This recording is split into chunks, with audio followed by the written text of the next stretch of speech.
Estas férias leve o observador no bolso. Na praia, no campo ou entre viagens, acompanhe toda a atualidade sem limites. Assine com 40€ de desconto e habilite-se a ganhar uma estadia de 2 noites num dos hotéis boutique da Small Portuguese Hotels. Este verão, desligue da rotina, não da informação. Assine em observador.pt. Vamos às notícias já a seguir.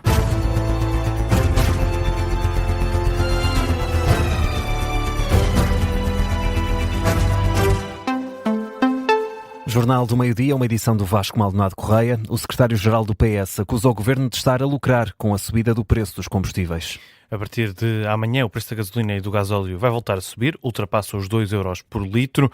Em declarações esta manhã em Vila Nova de Gaia, o secretário-geral do PS não quis voltar a comentar o caso do ministro da Administração Interna, quis antes, isso sim, criticar o governo por causa desta subida. José Luís Carneiro entende que têm faltado medidas para fazer face ao aumento do preço dos combustíveis. Nós avançamos com propostas que o Chega, a Iniciativa Liberal e a AD chumbaram na Assembleia da República reduzir o IVA temporariamente sobre os impostos relativos aos combustíveis. E é isso que o Governo deve fazer, porque o Governo, volto a repetir, já ganhou em 2024 e 2025 mais de 1.048 milhões de euros só de carga de impostos sobre os combustíveis. Ou seja, o Governo está a lucrar com o sacrifício de todas vós e de todos nós quando vamos colocar combustível.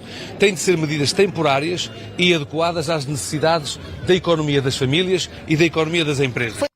O líder do Partido Socialista esta manhã a criticar o governo pelo aumento do preço dos combustíveis. O gasóleo e a gasolina amanhã vão ultrapassar os 2€ por litro. Os técnicos de emergência pré-hospitalar fizeram mais de 360 mil horas extra no ano passado. O sindicato que representa a classe alerta para a falta de profissionais. O Jornal Público escreve esta manhã que mais de um quarto do trabalho dos técnicos do INEM foi feito em horas extra, só no ano passado. À Rádio Observador, presidente do Sindicato dos Técnicos de Emergência Pré-Hospitalar, Rui Lázaro, mostra-se pouco surpreendido com os números. Tendo em conta o déficit de recursos humanos, sobretudo estes técnicos, não há outra forma de garantir a missão do INEM sem ser através do recurso ao trabalho extraordinário.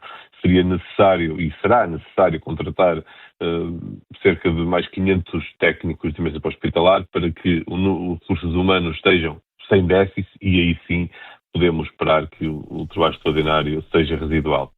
Rui Lázaro alerta que ter profissionais a fazer tantas horas extra pode tornar-se um risco para os cidadãos. Desde logo para os próprios profissionais, que com menos tempo de descanso terão sempre mais suscetíveis a terem lesões de trabalho ou, como alguns colegas já estão a entrar em estado de burnout, sem encontrar a pressão da missão em si associada ao número de trabalho extraordinário que fazem e, naturalmente, que este risco pode também dispersar-se pelos cidadãos à medida que os trabalhadores vão ficando cada vez mais cansados e mais exaustos com o trabalho.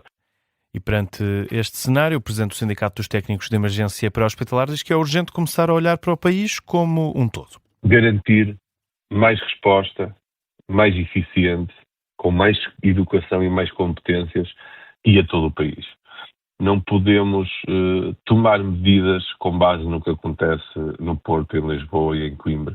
Temos de olhar para o país como um todo, garantir uma equidade nos serviços, por isso precisamos de mais técnicos, precisamos que as competências destes técnicos sejam alargadas a todas as ambulâncias do sistema, incluindo bombeiros e Cruz Vermelha, pois são estes, sobretudo em todo o país, sempre os primeiros a chegar às ocorrências mais graves e é aqui tem que estar uma resposta rápida, segura e eficaz.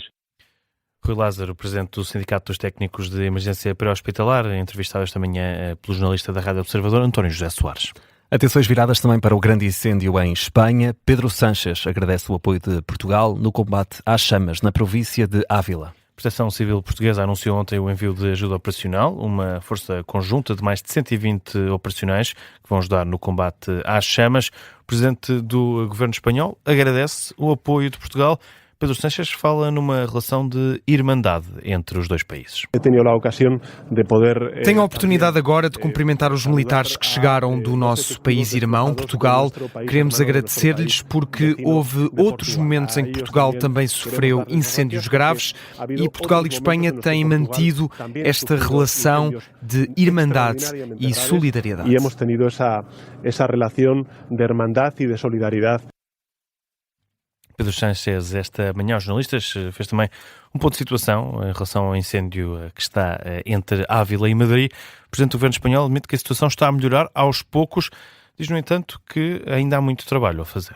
Quedan horas complejas, es verdad que lo que se nos ha trasladado aquí en este CECOD... Vêm aí horas complexas, mas a informação que nos chegou hoje é de que esta noite foi muito positiva no que diz respeito à evolução do incêndio. Vamos ver como se vai desenrolar o dia de hoje, mas volto a insistir que é importante que a população redobre as medidas de prevenção. Volver a insistir a los ciudadanos y ciudadanas, a todos los vecinos, que por favor extremen la prevención.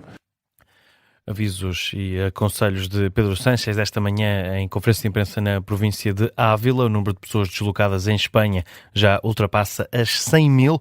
Só ontem uma pessoa morreu por causa de um fogo que deflagrou na região de Valência. Em França está a ser colocada a hipótese de evacuar a cidade de Bordeaux por causa do incêndio que está a acontecer no sudoeste do país. O fogo vai se aproximando da cidade e por isso a hipótese está agora a ser posta em cima da mesa pela Câmara de Bordeaux. Estão a ser preparados todos os cenários. Em França, os fogos estão a obrigar a uma deslocação de pessoas sem precedentes. As autoridades falam na maior operação de evacuação civil desde a Segunda Guerra Mundial. No sudeste de França são mais de 200 mil as pessoas que já tiveram de abandonar as casas e procurar abrigo por causa dos incêndios. O novo primeiro-ministro do Reino Unido afasta a hipótese de eleições antecipadas no país. Andy Burnham assumiu o poder na última semana, sem passar pelas urnas, substituiu Keir Starmer depois do antecessor ter perdido a confiança do grupo parlamentar do Partido Trabalhista. Em entrevista à BBC, o novo líder britânico lembra que o Reino Unido vive num sistema parlamentar e que o foco agora é outro. Vou descartar essa possibilidade. Não haverá eleições antecipadas. Não creio que as pessoas queiram isso. As sondagens de opinião podem indicar que algumas pessoas querem, outras não. Acho simplesmente que o que é mais necessário fazer é concentrar o Reino Unido em colocar o país de volta onde deve estar, em fazê-lo funcionar. É o que diz Andy Burnham, o novo primeiro-ministro do Reino Unido. Esta recusa em convocar eleições antecipadas, apesar das pressões da oposição, que o acusa de não ter o mandato do eleitorado, significa que Andy Burnham tenciona cumprir o mandato até ao fim, ou seja, ir até ao fim com a legislatura que termina em 2029. No Médio Oriente, pela segunda noite consecutiva, não houve ataques entre Estados Unidos e Irão. Depois de 13 noites seguidas de bombardeamentos norte-americanos em infraestruturas militares iranianas e de retaliações por parte de Teherão, este foi um fim de semana mais calmo, sem registro de ataques, o que não quer dizer que estejamos mais perto de um cessar-fogo. É a análise da especialista em relações internacionais Liliana Reis. Não me parece que esta ausência de ataques deva ser confundida com uma desescalada, mas apenas que todos os atores estão a recalibrar a sua estratégia. Repare que nós já não estamos perante uma pequena crise, estamos perante uma nova arquitetura de conflito regional que está a transformar numa competição de resistência estratégica e naturalmente, também numa estratégia regional multidomínio. Ora, o conflito, neste momento, já não é apenas entre o Irão e os Estados Unidos, passou a envolver diretamente toda a Península Arábica.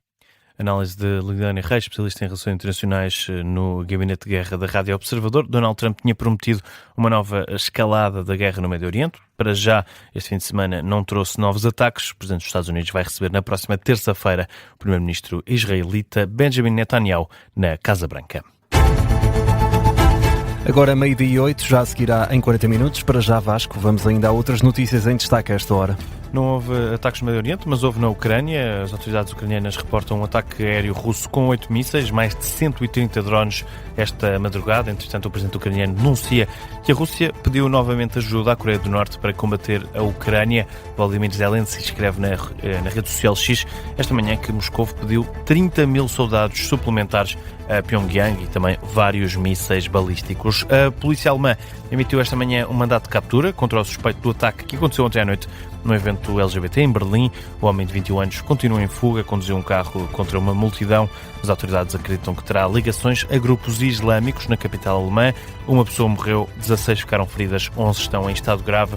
O chanceler alemão Friedrich Merz já veio caracterizar o ataque como um ato horrível.